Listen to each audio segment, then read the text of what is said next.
I just wanted to start off by saying thank you for joining us today. We have people on the line from coast to coast. So whether you're deciding to spend your lunch with us or having a late breakfast, we know your time is valuable, and we thank you for spending it with us.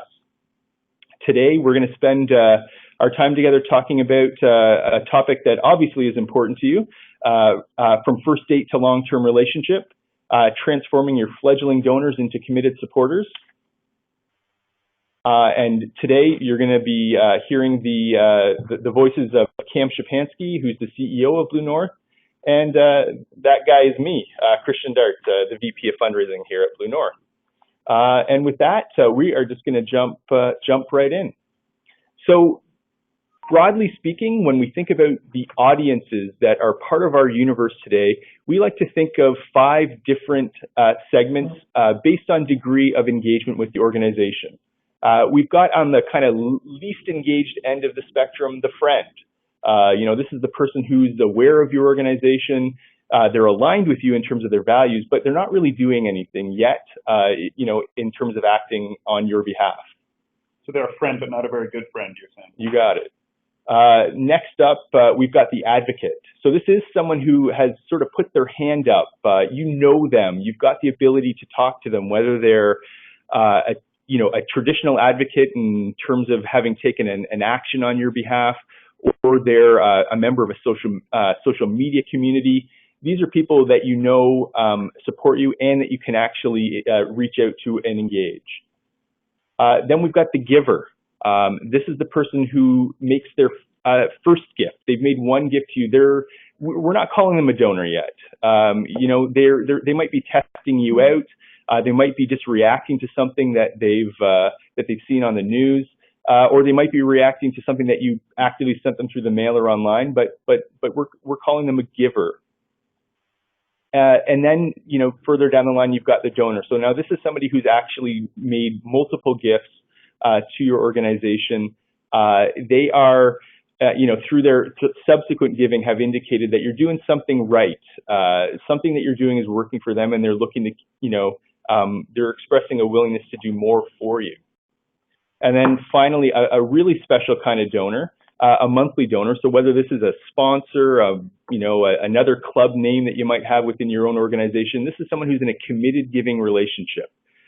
They are so aligned with what you're doing and so behind you that they have made the decision to commit to letting you, take a donation from them each and every month. Obviously, it goes without saying that this is the type of donor that we'd like to have more of within our organizations.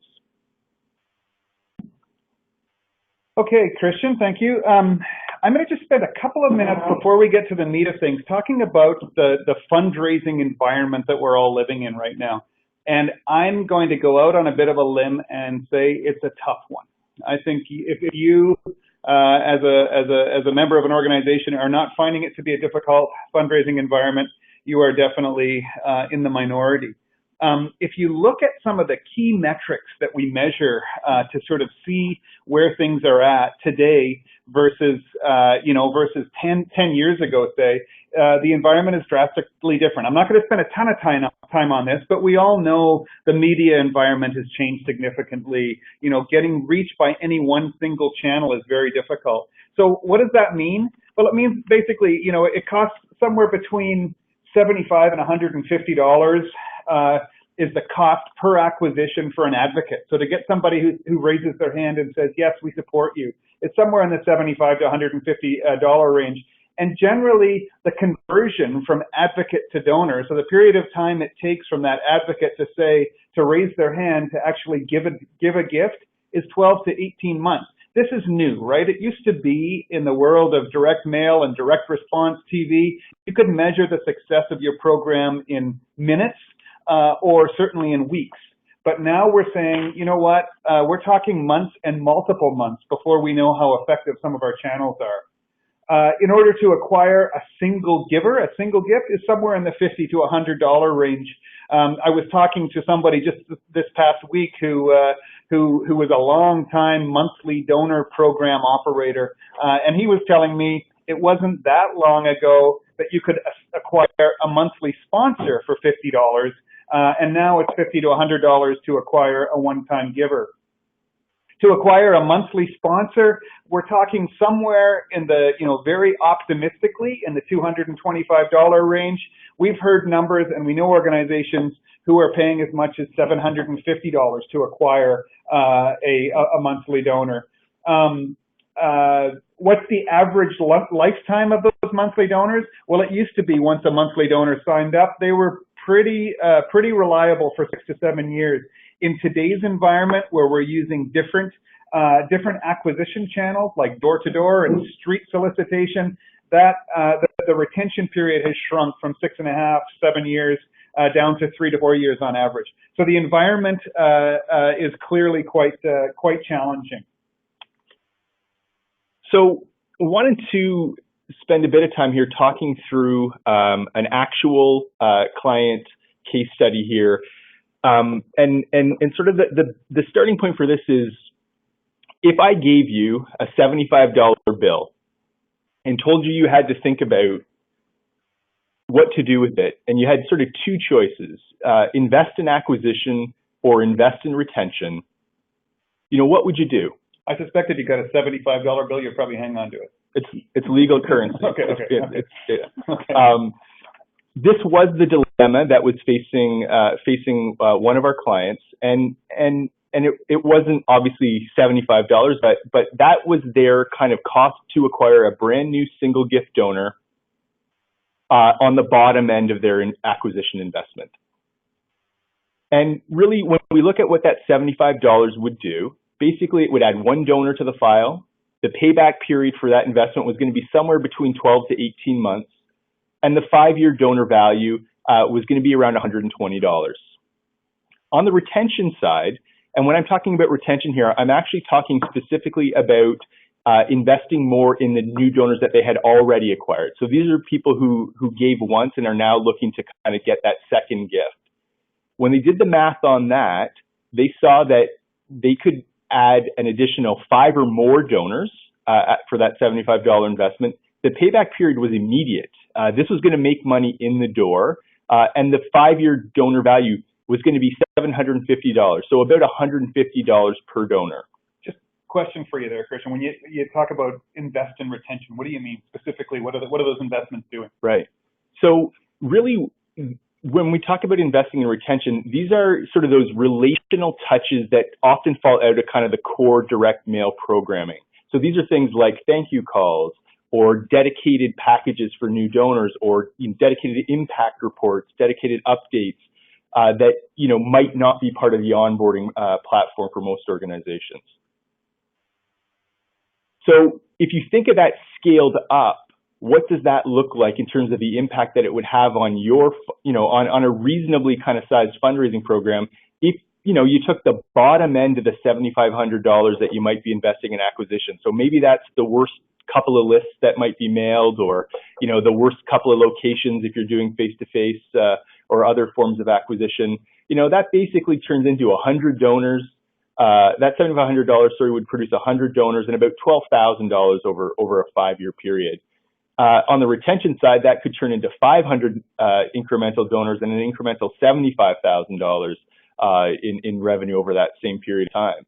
Scale that up even to a larger organizational investment around $75,000, and you're talking about the difference between 1,000 donors and 5,000 donors, $120,000 over 5 years, or $750,000 over 5 years. And this is often, in our experience, this investment choice between these two things isn't often deliberately made. It's often sort of a rolling forward of the budget, a rolling forward of the plan, and it's often not kind of we're not always seeing people take that step back and actually look at it from an investment point of view and see what actually might make the most sense for your unique situation, your unique organization. And so, I mean, really, just kind of summing up this section here, acquiring donors in today's marketplace, it's very expensive. Establishing a meaningful connection with donors has become more elusive. There are more things happening. There are more organizations who are asking. It's not as easy as it used to be.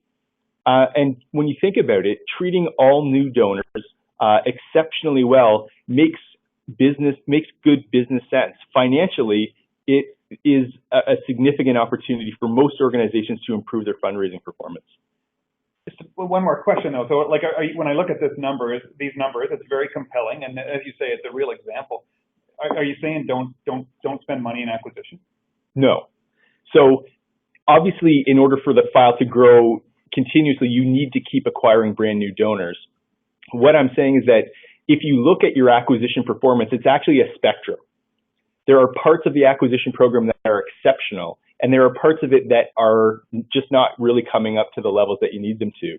And really, when you think about the opportunity to optimize, it really is just looking at, because often it is like the budget's flat. We can't afford to invest more money, and we recognize that, and that's a real constraint. What I'm sort of saying is, look at the money you are spending and look about how you might be thinking about spending it differently if you're looking at it from a long-term value perspective. Yeah, that makes sense.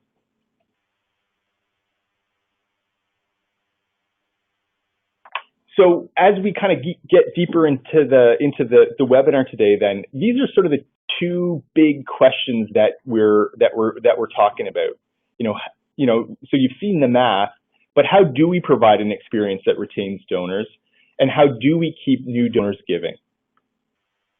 And so Blue North likes to sort of think of the overall donor journey as the metaphorical giving stream.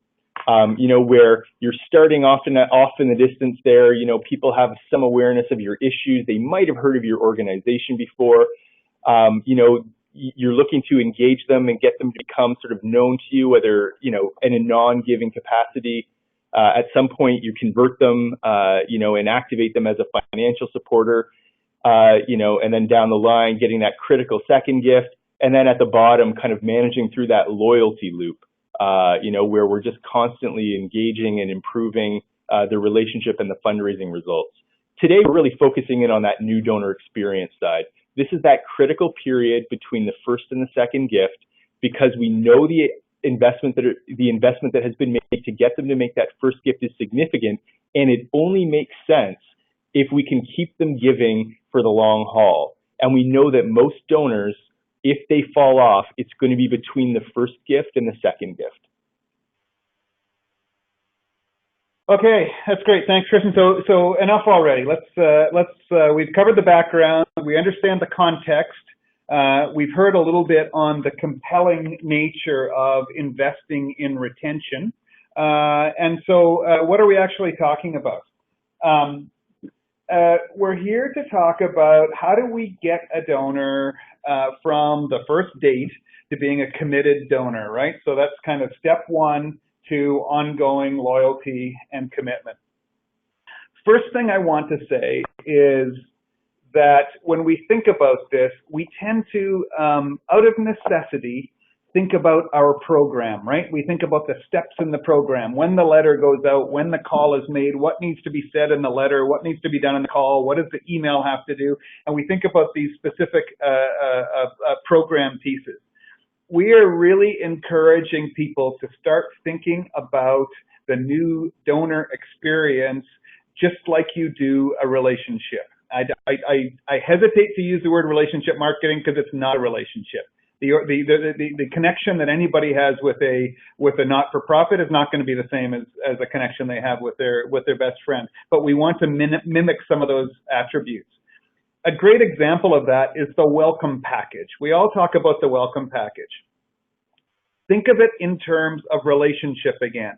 Someone's given a gift to support your cause, or perhaps somebody sponsored a child in your organization or something like that. And your job, your first job, is to extend that warm glow that they're feeling and to validate and affirm the decision they've made and make them feel like doing it again, right? That's what we're trying to do. People feel good about giving.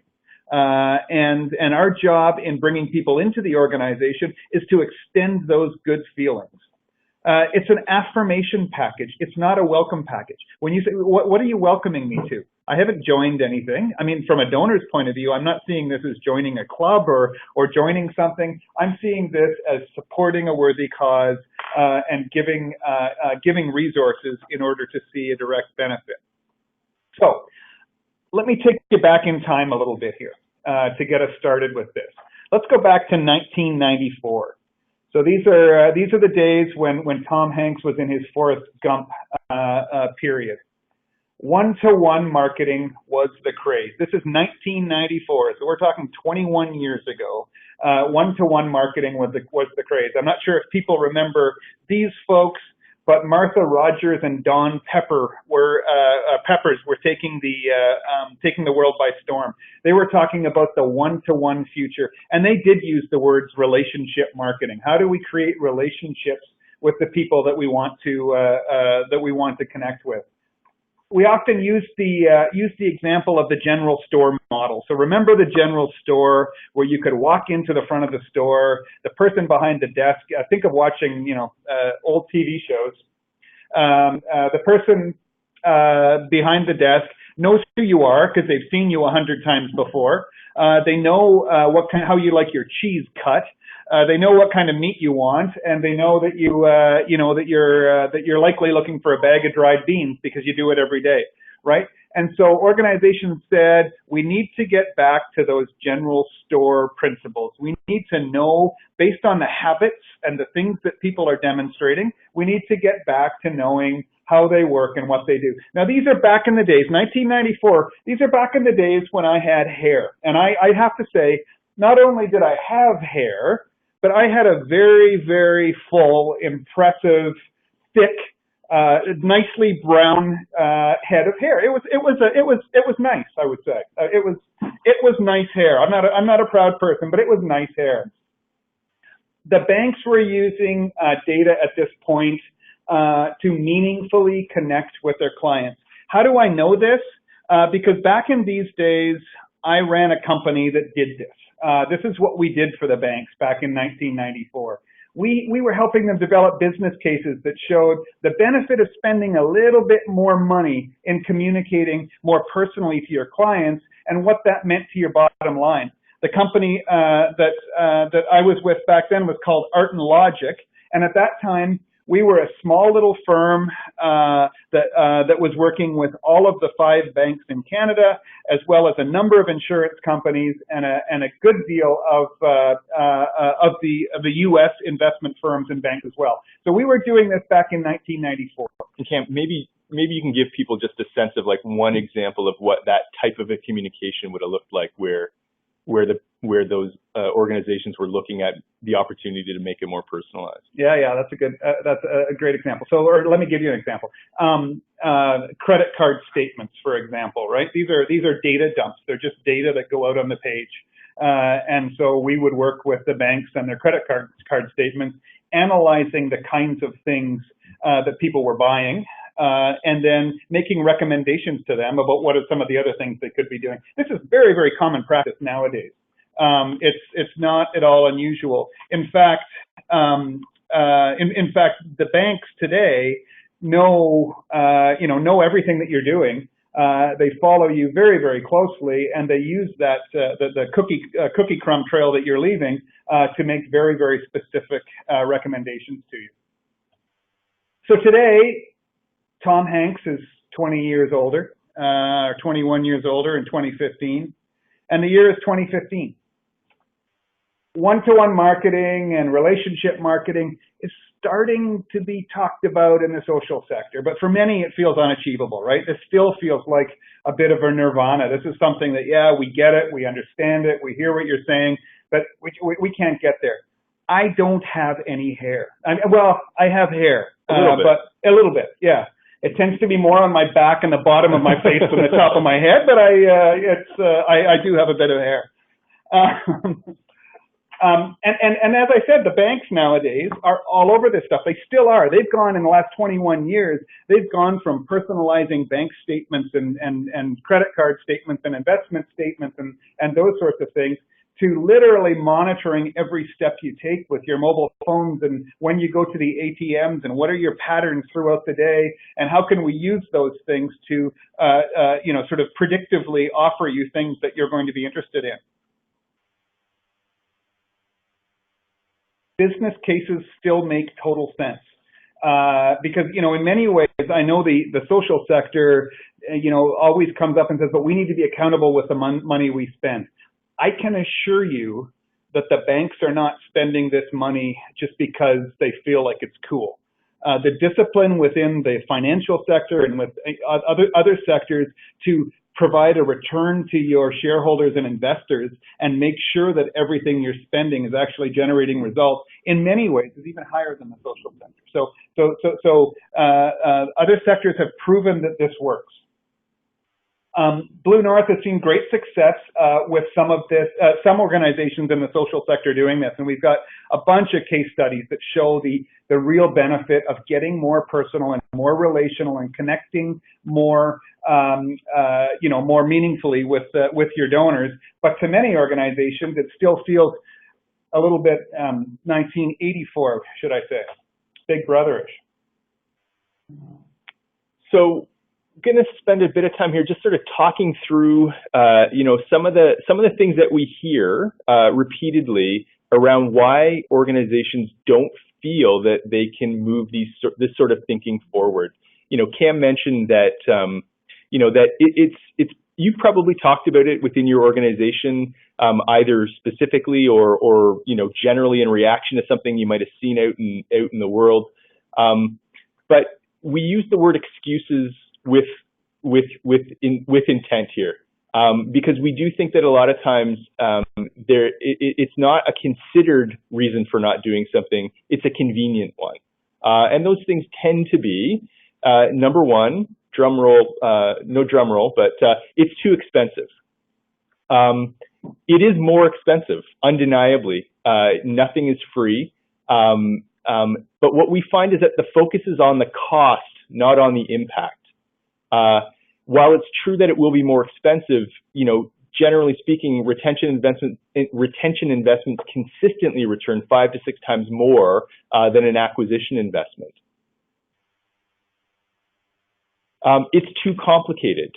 Again, this is probably running right a hard number 2 beside the expensive one. You know, we don't have the data. We don't have the skills or resources to do it. We don't have the technical expertise. We don't know how to do it. Again, these are all, from our point of view, just excuses for not doing things differently. You know, yes, you probably don't have the skills or resources to do these things in-house. You might not have some of the technical know-how. But if you thought back 20 years to when your organization started doing some of the new things that were done at that point, the same would have been true. You know, it can be hard to remember that we didn't all kind of start out being experts in direct marketing and understanding the power of databases, understanding the power of, you know, customizing, you know, ask matrices and using last gift data to drive, you know, new offers for people. But at that point in time, we did what is normal with innovation. We sought out those that had done it and those that could do it, and we got their counsel to help us move things forward. So a couple of reminders here. First of all, this type of work is outsourceable. This is the kind of thing, you folks have data. This data exists, and the data provides that cookie crumb trail I mentioned before that shows what your donors are doing and how they're doing it, and the kinds of things they're interested in, the kinds of things they're not interested in. All of those sorts of things you have. And the opportunity is to sort of say, okay, how do we leverage that into a real meaningful opportunity? So, you can outsource it. If you just don't have the skills or capacity in-house, it is something that can be outsourced. Interesting observation there. I know there was one situation where we were working with an organization, and we were suggesting a far more relational, personalized, speaking to the specific attributes of donors kind of way of communicating through a specific phase in their life cycle. And the proposal that we put in front of this organization was 40% more than they were currently spending. And it almost died right there. They almost said, forget it. There's no way we can spend 20 or 40% more. We were very, very concerned about how much we're spending on this kind of thing. That's not going to fly. We convinced them to give it a try. At the end of the day, the return on their investment was about 400 times through this personalized life cycle period.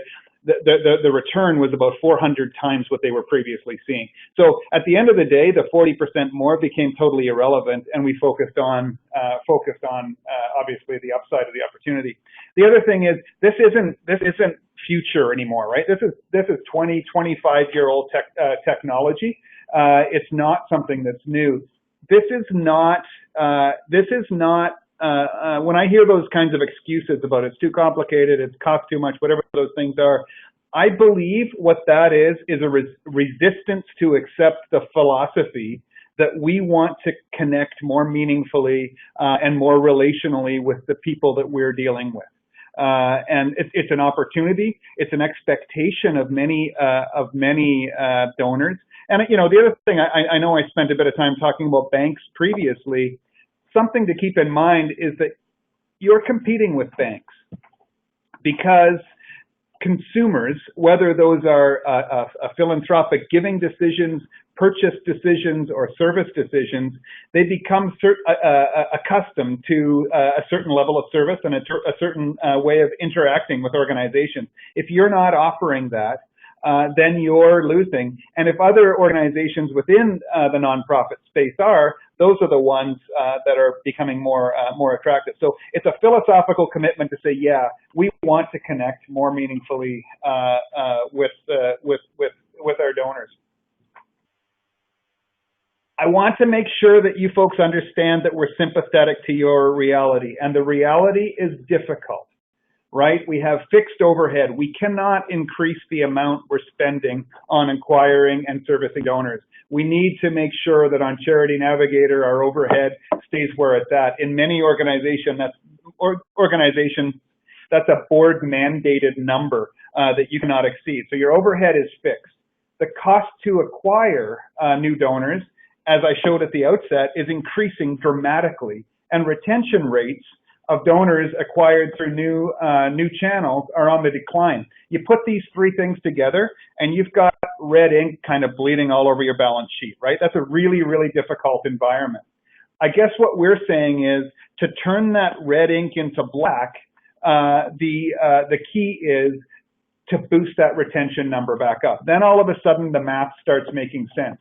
Just to give another example that builds on the one that Christian gave at the outset, with the case study that he presented earlier, if you look at the impact of increasing retention rate from 25% to 35%, this is the kind of incremental revenue that we're talking about.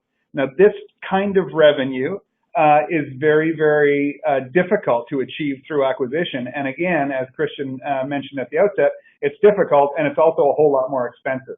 So we need to focus on that retention number.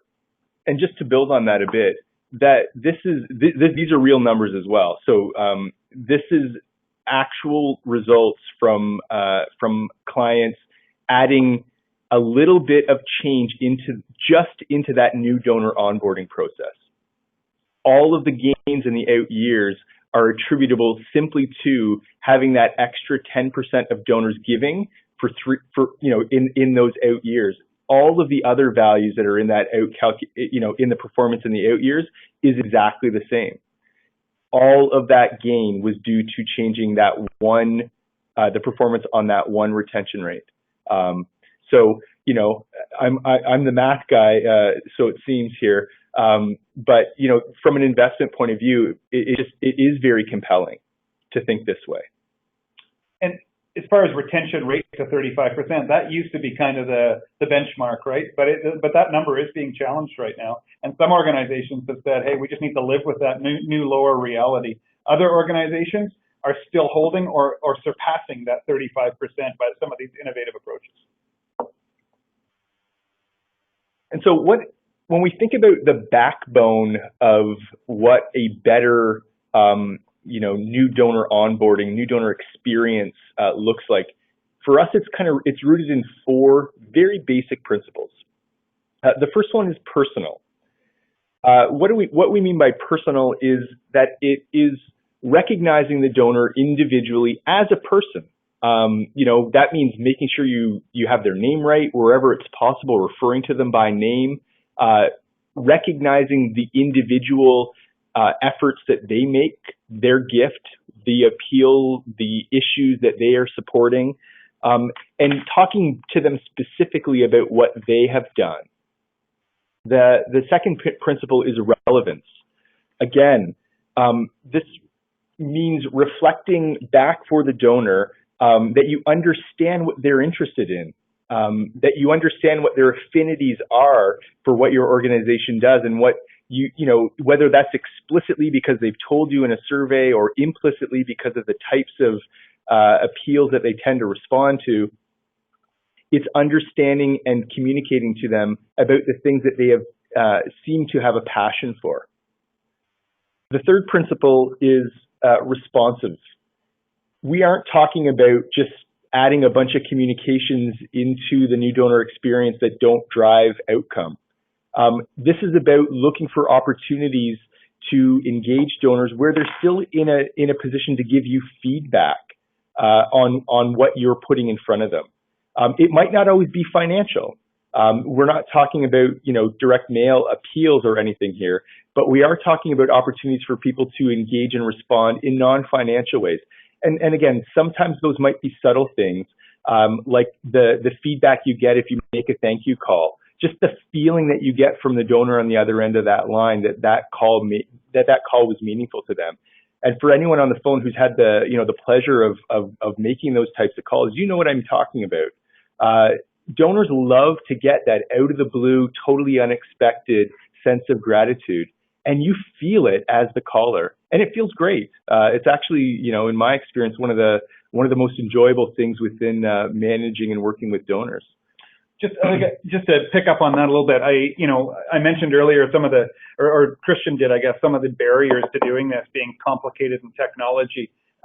Sure, personalized digital communications can be complicated. Personalized print communications can be complicated. But I totally agree. I think probably the most effective channel for personalizing and making communications more relevant is the phone.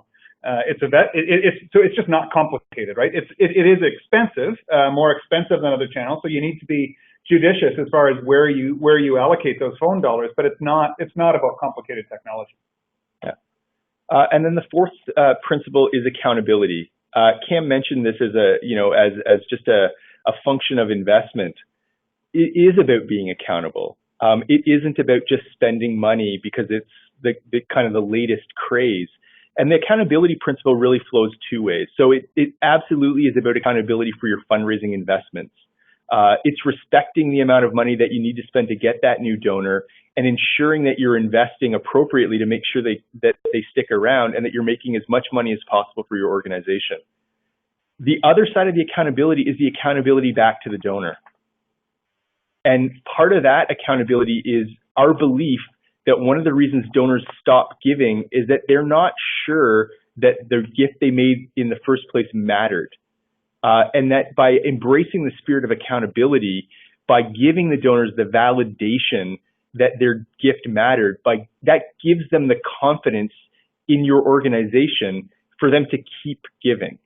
And accountability really is a critical part of trust. And trust obviously is a foundational pillar of relationships, whether they're with, again, personal relationships or with organizations and brands that you enjoy engaging with.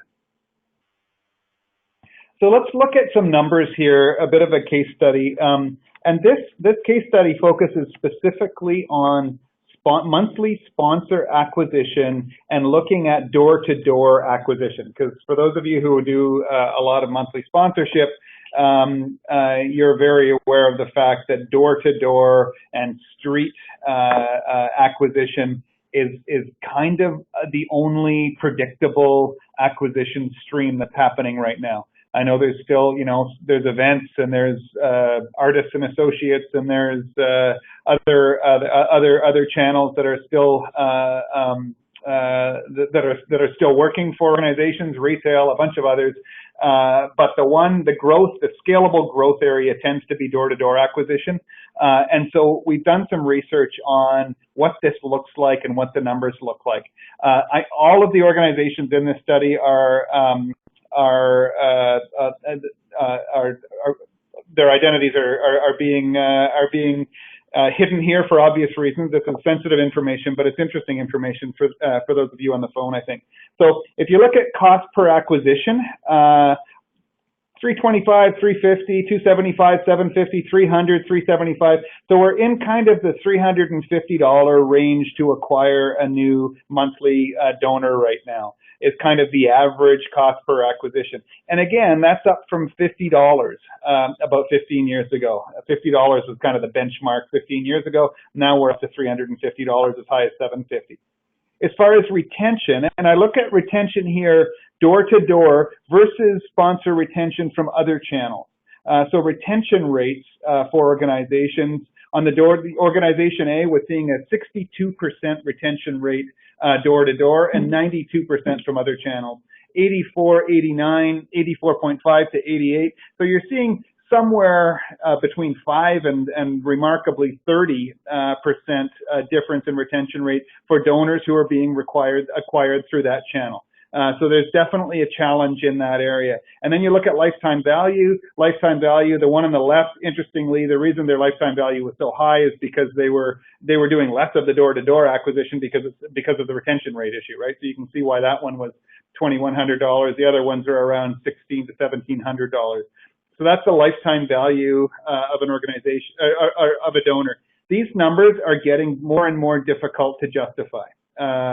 It's because at the extreme, when you're doing a lot of door-to-door acquisition, which again is the most scalable channel right now, that channel tends to be a little bit more expensive. They tend to retain a little bit worse, and so your lifetime value declines. So that's just tough math. We did some work with another organization to say, okay, let's look at that first 12 weeks or so of the donor relationship and see if we can't create something that is a little bit more relational. Let's use some phone. Let's use some highly personalized, highly responsive mail pieces that go out to affirm the decision. And I'm avoiding the word welcome, but to affirm the decision and to bring the donor closer to the organization. Because again, you gotta, especially in this door-to-door area, you gotta keep in mind that when a donor comes on board, they're really not a donor yet. They're kind of a tentative kind of donor, and you need to bring them the rest of the way across the threshold. And so with this organization that invested money in this kind of upfront period, what happened? Well, they added $400 to the lifetime value of the organization by increasing the donor life by 8 months and also realizing some additional cross-sell and extra gift opportunities that were coming in through that channel. Their internal cost savings, it was actually, they were able to reduce their internal staff that was focused on this activity because it was less manual and it was more automated and digital. And from a cost point of view, while they were spending more to produce some of this more variable kind of material, they were actually saving money on the head count and on the amount of paper that they were sending out in some of these other areas. So basically, they ended up not spending any more money to do this. So an extremely compelling business case to sort of say, look, we can get more relational with our donors. We can do it at basically the same cost we're doing right now, and it's going to have the kind of impact that has very, very meaningful effect on our bottom line. So how do you move this forward? If you're saying, okay, I get it, I want to, I understand where you're going, and I want to pursue this. The first thing to do is kind of map it out. And when I say map it out, I mean let's look at your existing stream. And I do think that period that we're talking about, that first 12 weeks of the donor relationship, I think it makes a ton of sense to go through that and say, what does that relationship look like now? What are the touch points? What does it feel like from a donor perspective? Not from our perspective, from a donor perspective, what does it feel like during those first 12 weeks? And then what does the optimal experience look like? How do we change that? And then where's the gap between the two? The next thing to do is sort of an opportunity inventory to sort of say, okay, what are the various things we could do to improve that experience? How complex are they, and what do they cost? so that we can start chipping away at the ones that are the most accessible and the easiest to do. The thing you're going to find is that by just taking that different philosophical viewpoint on this period, there are going to be some things that you can do that are very simple and don't cost a lot, that you can just do right away. There are going to be other things that are going to be, the barrier is going to be a little bit bigger, but you'll be able to work away at those. And then the other thing to do is to do a realistic assessment of your internal ability versus the need to outsource.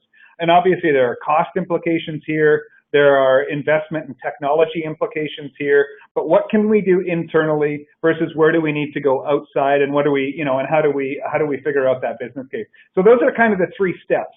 But the place to start you can do on your own, and it's just about mapping out that experience. Just map out the donor experience. I'm gonna let you speak to this one, Christian. Sure. And yeah, so this is just cementing that I'm the math guy.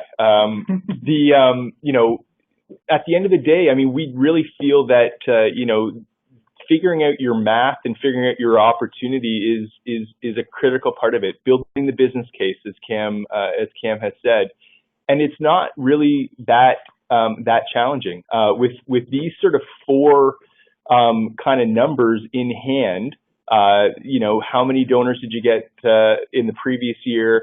How many of those donors renewed in the next term? How much did it cost to get a new donor? And what's the lifetime value of a donor acquired 5 years ago? With those numbers in hand, you can build a very compelling investment case for considering other and new opportunities to look at your donor retention. And because we think it is so important and so doable, we'll do it for you, and we won't even charge you for it. So what we're suggesting here is that we can talk you through exactly what's involved here, but we will actually provide the kind of information you're looking for to do the math and do that business case for you. And we can, as I say, it's not a complicated process. It's the place to start. The first thing you need to do is quantify the opportunity. Right? Once you establish how big the opportunity is, that's going to do a bunch of things. A, it's going to attract investment when you can demonstrate how big the opportunity is, and B, it's going to provide motivation should the upside be big enough. So let us do it for you. We believe in it that much. And folks, with that is our quick run through of the topic for today. So, any questions that you have, we are happy to answer right now. I will say that there have been a few people that have said the audio has been cutting in and out a little bit. We have tested with other people and they say it's fine. So what we are doing is we will make the presentation available to you afterwards, the recorded version of the presentation. Apologies if you received poor audio, but the recorded version should be fine. So any questions or comments? So we can follow up individually with you as well after the event. There will be a survey that will be following the event. You'll be receiving shortly, and as part of that survey, we will check into your interest for our free offering.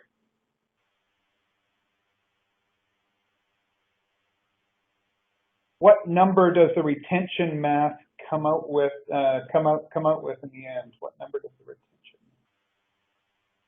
So the retention math, what it will do is help establish what your current new donor retention rate is, what your your current investment return is, and then will help just to give you a sense of relative to what other organizations are achieving and where you think you should be able to achieve what that opportunity looks like. What it really helps to do then, and there's another bit that's not on the calculator that is something that we can help inform, is the cost of doing some of those new opportunities that Cam outlined that would come up through that opportunity mapping exercise. That's right. And if you make a specific request to have Christian work through the math on that and not me, because he is the math geek.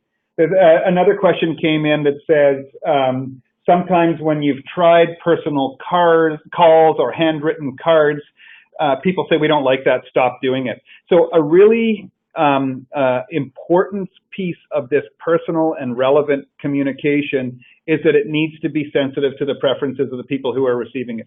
Some people don't want to be talking to you on the phone. Some people don't want, don't want to be receiving mail. And although you need to be a little bit careful in asking people what they do want, because people's preferences don't always align with their behaviors, it is important when you're going through this to be able to understand and document how people respond to which channels and what are their preferences, and then honor those preferences. Honoring their preferences will yield tremendous results, because a lot of people respond very, very favorably to the phone calls and the and personal cards. The only other thing I'll say, and Christian mentioned this earlier, when it comes to phone calls, people are so used to being solicited over the phone that they've kind of built up a bit of a barrier. And as soon as you call, it's no, I don't want to give you any more. And so once you give people the opportunity to know that you're just calling them to thank them, you're just calling them to affirm and to validate, there's no ask for money. You're just calling to say you appreciate them. If you do that a couple of times, you're going to find those guards are going to go down significantly, and they're even going to be more receptive to receiving that next call where maybe you do ask for money. Yeah, and I do think that the innate sort of barrier that some people will put up because they're expecting that if you're calling, you're asking for something, is definitely one to be aware of, and to build the way that you make those calls around that knowledge that some people on the other end are going to be completely stunned because they are just not accustomed to getting a thank you call.